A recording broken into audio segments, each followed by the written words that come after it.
The next speaker is Allison Way. She is an occupational therapist who's going to go over some of the strategies for managing activities of daily living, mobility, that type of thing. All right, I'm Allison. I'm one of the occupational therapists. I usually like to start these classes off by saying, I'm just glad that all of you, I know that those of you that are pending your surgery, these are quality of life issues. If you are sitting in this class, it's because conservative treatments have failed you. So we're all very excited for you to get back to quality of living again. If at any point in time any of you need to, thank you. If any of you need to stand up, these chairs are a little rough for folks that have back problems. So if you need to stand up at any point in time and stretch out, please feel free to go ahead and do that. So what we would be telling you from a therapy standpoint initially is no BLTs with pickles on the side for about 6 weeks post-surgery, okay? Tammy had gone over them. No bending forward.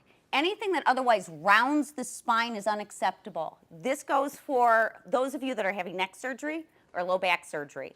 Same precautions apply, okay?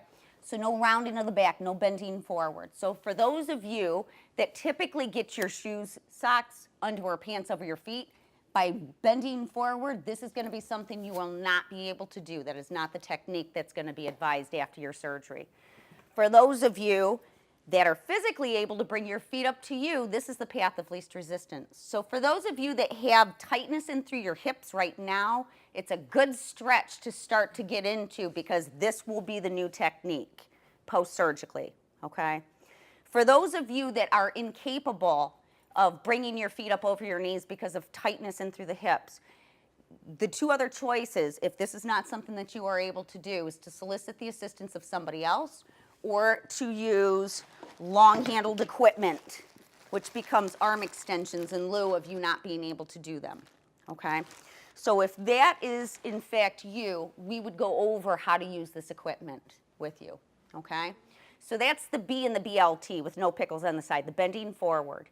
The L is lifting anything greater than 10 pounds. As Tammy was mentioning, a full gallon of milk is 8 pounds. It does not mean that post-surgically you'd be tolerant to lift up to that amount of weight. Anatomically, it's not going to do anything to hurt your surgery site if you were able to. But at this point in time, about 6 weeks after your surgery, don't pick up anything heavier than the size of a full gallon of milk, which is 8 pounds, okay? The T in the BLT is the twisting. So if I'm sitting here and I need to grab this collar sitting over here, I cannot do this, okay? Nothing that twists the spine. Again, whether you have your neck done or your back done, no twisting of the spine. You would approach things a little bit straighter on so that you're not twisting at all. The pickles on the side are pushing or pulling greater than 10 pounds.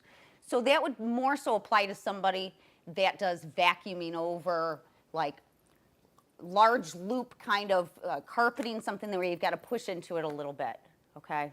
Those sort of things. Any questions so far? There's a difference between bending and leaning.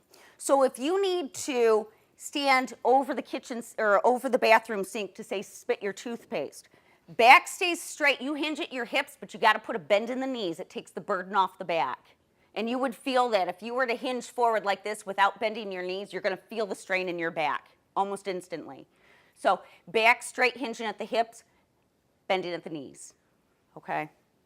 So to get in and out of the car, if you imagine this is the passenger seat of the car, the door is opening here, so the car is facing Tammy that direction.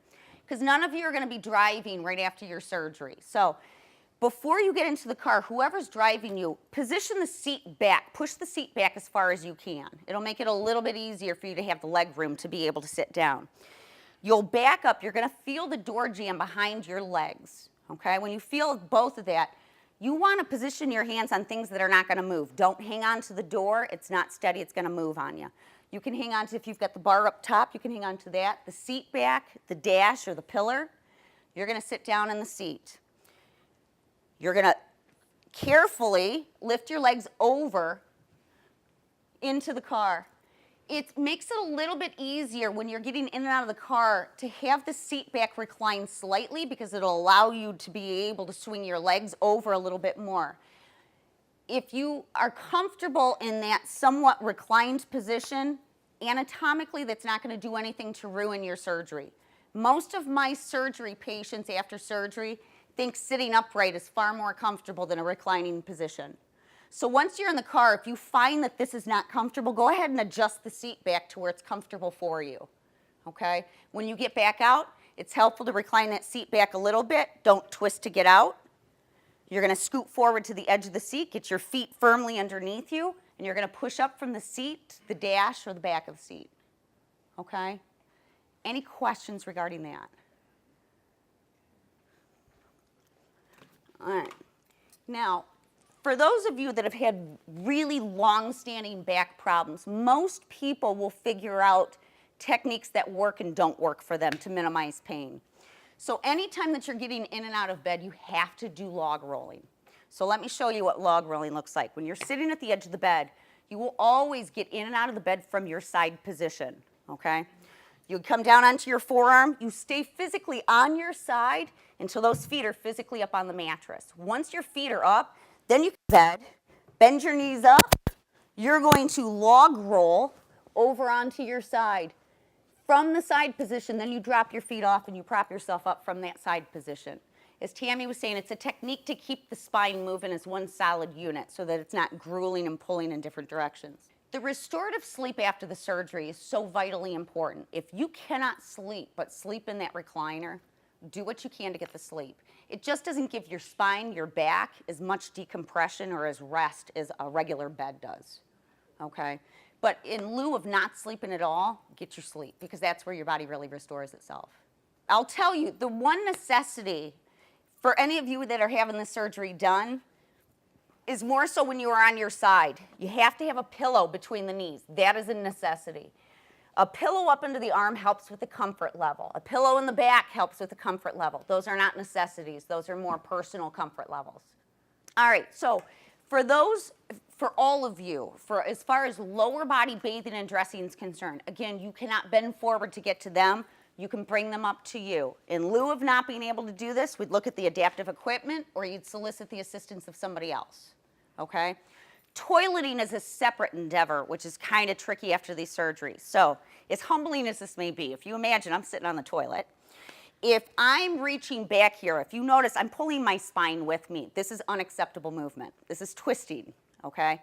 So if you can isolate your shoulder to be able to reach back here without pulling your spine, that's fair game. Most people cannot do that though, okay?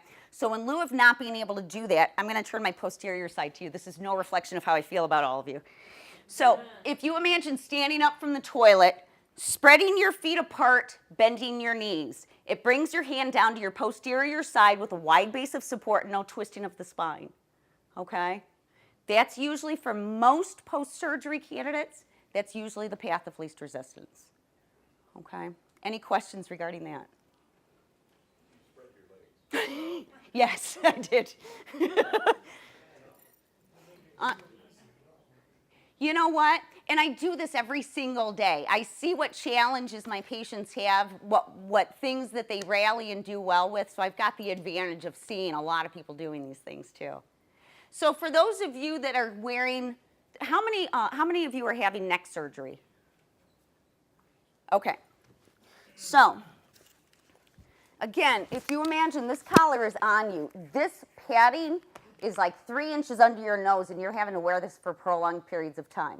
So if you drop food or beverage or any sort of items down in here, it can kind of get punkish. So they'll give you replacement pads to switch these out and to clean them as needed, and we can go over that a little bit later with you. What I would encourage you, for those of you having the neck surgery, put a cloth napkin or a dry washcloth between your chin and your brace. It will just help preserve the integrity of the brace so that things aren't falling down in there. For brushing teeth, it's helpful when you're going to spit the toothpaste out just to bring a kind of a rinse cup up to your mouth and just spit into the cup. That's usually the easiest technique to do that, okay? Upper body dressing when you're having neck surgery is a little bit different. Pullovers tend to be the easiest for people. The trick is you got to get the arms in first. More so than the arms in first, slide those sleeves, whether it's short sleeve or long sleeve, slide them as close to your shoulders as possible, because then when you bring the hole over, you're actually bringing the hole over your head. If you don't slide the sleeves up, I'm going to kind of turn sideways and show you. What happens is it pulls the shoulders forward, subsequently kind of sucks the head and the neck forward. So the trick is, got to get those sleeves up to the shoulders before you then go to usher it over your head. Okay? Any questions? Okay. Now, there are a few exercises that you all would benefit from, whether you're having your neck operated on or a little bit lower on your back. For those of you having your neck operated on, the exercises that you want to go into these surgeries as strong as possible, because I assure you, once we put you in a brace and those muscles don't do what they're designed to do, some of those muscles are going to get weak post-surgically. So it's really important for you to go in as strong as possible. So what you're going to do before your surgery is, if you put your fingers on your forehead, push in for a count of 5 to 10 seconds. Then you're going to rotate around your head. You're going to push in 5 to 10 seconds, and you're just going to spin around your head as you're pushing into your fingers, okay? 5 to 10 seconds. For those of you that are having low back surgery done, one of the exercises we want you to do is, if you bend your knees up, lift your hips or your tush up off of the bed, hold it for about a count of 10, okay? Be careful you don't hold your breath, and then slowly lower it back down. So that's one of your exercises right there. The other one is squeezing those butt cheeks, like you've got a $100 bill and you're not going to give it up, okay? So squeeze those cheeks. Make sure that you're counting out loud, though, when you're doing these exercises. With pain or the anticipation of pain, people have a great tendency to hold their breath. The problem with breath holding is it makes pain levels escalate. It really does make the pain go up. So don't hold your breath when you are moving. As Tammy was saying, your homework assignment when you all go home is going to be short, frequent walks and frequent positional changes. You do not want to sit for anything greater than 45 to 60 minutes without at very least standing up, stretching out, changing positions. Sit down, time resets until the next 45 to 60 minutes.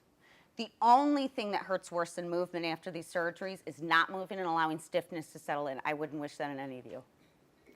Okay? Any questions? Any concerns? I'm trying to take inventory of your eyes, because once we get you in a green gown, it's kind of difficult to differentiate people. All right. Well, I thank you so much for your time. I'm eager for all of you to get back to living again.